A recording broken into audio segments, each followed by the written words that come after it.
دول زمايله ولعبوا معاه وبمنتهى الروح الجميله قبل المباراه، والصوره كمان بعد دايما قبل المباراه ما عندناش مشكله، تبقى روح حلوه قوي. لا وقبل الاهم بعد المباراه ده ما المباراه كانش موجود برضه يا كابتن مالك، كانوا بيشوفوا يدوروا وشهم من بعض بالظبط، يعني كانوا يطنشوا ويعملوا حركات، لكن في روح جديده. أيوة. الصوره حلوه قوي بصراحه، صوره جميله، صوره حلوه قوي. والاجمل الصوره اللي انت بدات لنا بيها هو ده اللي بنتمنى الاستوديو اللي هي كابتن السلام اللي ما بين المديرين الفنيين بعد كابتن المباراه. السنه دي كان في ماتش هيسلم على نائب رئيس النادي، لاعب مع الميلان في ال10 سنين اللي فاتوا ما لا يقل عن 450 مباراه. بيرلو. نعم. بيرلو نعم.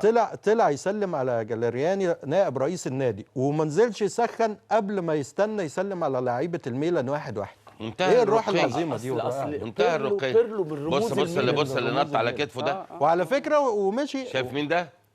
ميدو. نط على كتف مين؟